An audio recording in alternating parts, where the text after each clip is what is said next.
Amigos y hermanos, en esta ocasión continuamos con el estudio Más que Vencedores, y en esta ocasión vamos a considerar el tema Vencedores sobre la culpabilidad.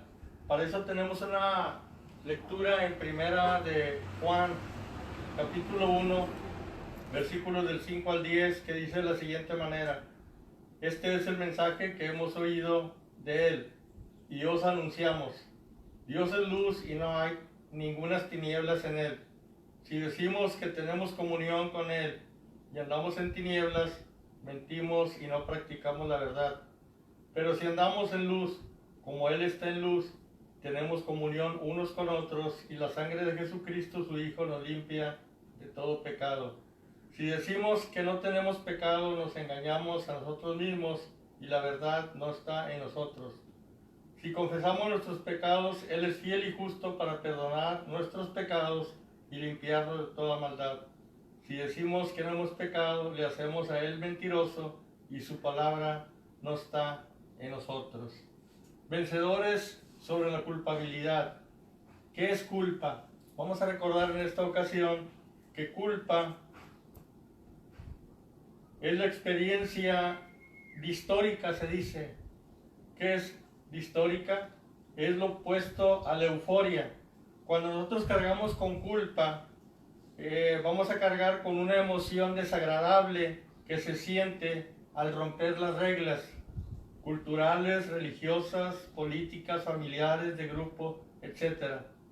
Entonces notemos que es una emoción desagradable. Cuando alguien se siente culpable, es una emoción desagradable como tristeza, pero es aún más grande que la tristeza, casi llegando a la depresión.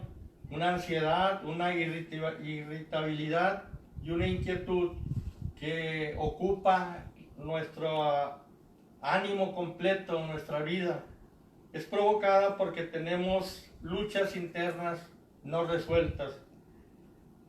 Se dice que cuando hay una lucha interna o interior no resuelta, las consecuencias pueden ser tan leves como un dolor de cabeza, hasta algo tan grave como la depresión o hasta el suicidio. La culpabilidad existe, es una realidad, es una raíz que ha destruido matrimonios y familias, porque destruye vidas. La buena noticia que en esta ocasión quiero compartir con ustedes es que podemos vencer la culpabilidad. La culpa no tiene que estar presente necesariamente en nuestras vidas. Si vivimos en un espíritu de humildad, confesando nuestros pecados y debilidades, y así poder disfrutar de la comunión continua con el Señor. Este tema, Vencedores sobre la culpabilidad, nos lleva a hacer algunas reflexiones en nuestra vida personal. Por ejemplo, ¿pero qué tipo de pecado perdona Dios? Porque nosotros pecamos con la mente, con los hechos, etc. Y nos hacemos la pregunta, ¿pero qué tipo de pecado perdona Dios? Cuando vamos a la Biblia, vamos a encontrar varios personajes que nos enseñan o nos recuerdan lo siguiente. Moisés fue un homicida, dice Éxodo 2, del 11 al 14. Sin embargo, fue perdonado, Dios lo perdonó y llegó a ser libertador del pueblo de Israel. David fue adúltero y asesino, también fue perdonado y fue llamado un hombre según el corazón de Dios. Hechos 13:22.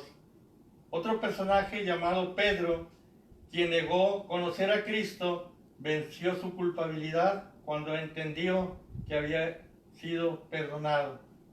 La mujer samaritana, la encontramos en los evangelios, fue al pozo a buscar agua, dice Juan capítulo 4 versículo 7 al 26. Llevaba la carga de haber sido casada 5 veces y en ese momento vivía con un hombre sin estar casada con él. Pero ella aceptó el perdón de Cristo y se convirtió en una fiel testigo de su fe.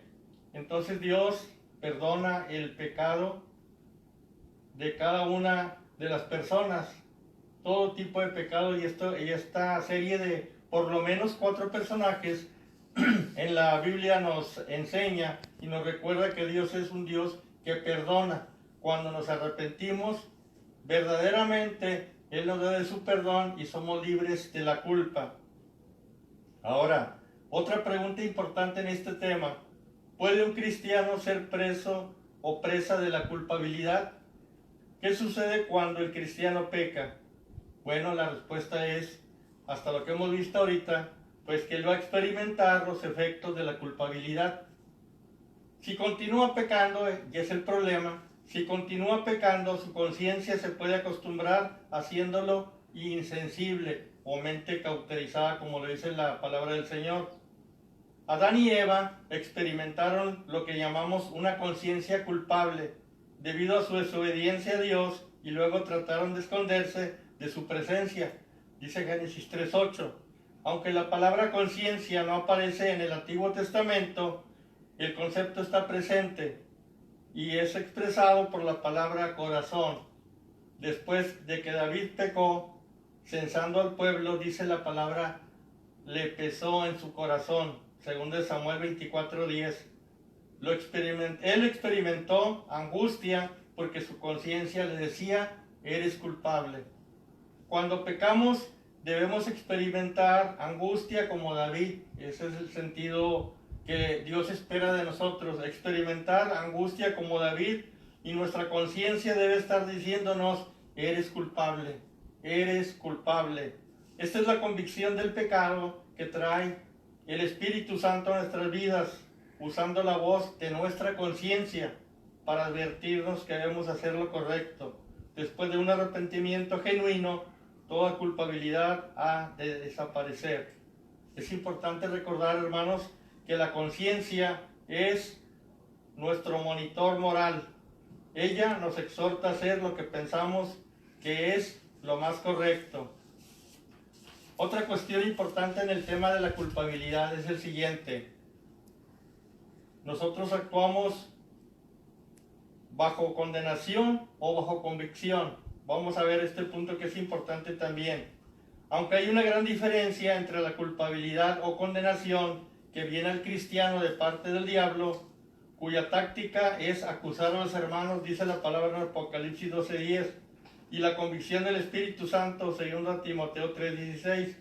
Vamos a explicar qué significa cuando nosotros procedemos bajo la convicción del Espíritu Santo y cuando nosotros procedemos a obrar de acuerdo a la culpabilidad que trae el enemigo a nuestras vidas. Vamos a ver qué dice en cuanto a la convicción del Espíritu Santo. Es cuando pecamos y hay una voz interior en nuestro corazón, en nuestra mente, en nuestra conciencia, que nos dice, esto que estás haciendo no agrada a Dios. Nos dice en algunas ocasiones, ten cuidado con lo que estás haciendo. Y a veces nos dice, tú puedes vencer este mal hábito, el cual te está haciendo presa. Son por lo menos 3 ejemplos de cómo viene la convicción del Espíritu Santo en nuestra vida a tocar la atención de nosotros sobre lo que estamos haciendo mal. Cuando nosotros hacemos caso a esa palabra bajo la convicción del Espíritu Santo y corregimos, el resultado es arrepentimiento, restauración de la comunicación con Dios, esperanza, motivación para vencer un problema, seguridad del amor de Dios. Cuando nuestra vida es atribulada por la culpabilidad del enemigo, también viene una voz interior, hermanos, pero es muy diferente. Es una voz interior que nos dice, eres un fracasado, eres indigno, eres inútil, ¿para qué te paras en la iglesia? Tú jamás vas a cambiar. ¿Para qué sigues intentando si nunca vas a poder cambiar? Si ustedes notan, es muy diferente cuando es la convicción del Espíritu Santo y cuando viene el enemigo y siembra esas voces en nuestro interior. El resultado cuando nos dejamos dominar por esa culpabilidad que el enemigo trae a nuestras vidas es el desánimo, la condenación, la frustración, la falta de confianza para acercarse a Dios, y trae daños espirituales tremendos a nuestra vida. Entonces, de una manera muy general, vemos que la culpabilidad no tiene que estar presente en nuestras vidas, porque el amor de Dios es infinito, y lo que tenemos que hacer nosotros es proceder a arrepentirnos, a ser obedientes a la convicción del Espíritu Santo en nuestras vidas, obtener el perdón y restablecer la comunión con Dios. Si notamos, hermanos, el tema anterior y este es para nosotros los creyentes, para nosotros la iglesia, para ser libres y poder ser más que vencedores.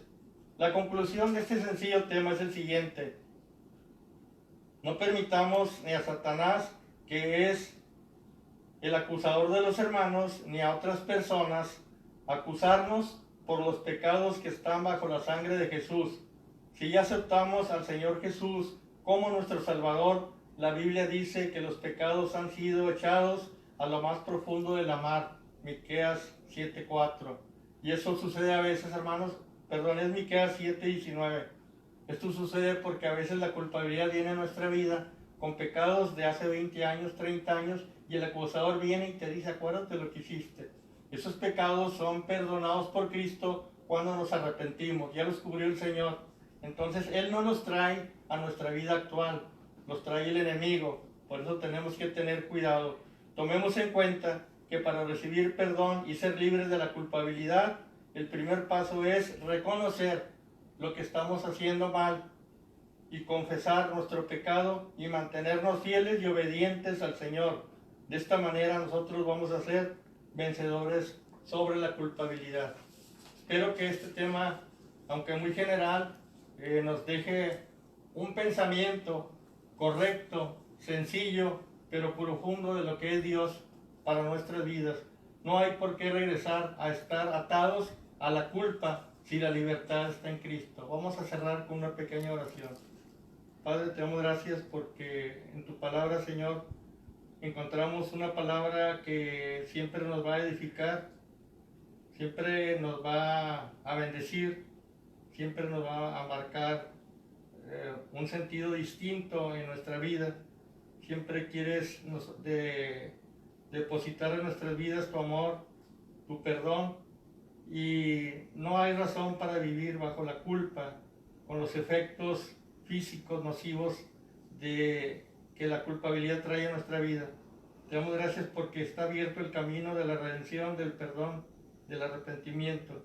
Gracias porque tenemos nosotros un Dios que está dispuesto a perdonar cuando nosotros procedemos de la manera correcta. Bendice tu palabra esta mañana y a cada uno de los que la escucharán a través de este medio. Te damos gracias una vez más en el nombre de Cristo. Amén.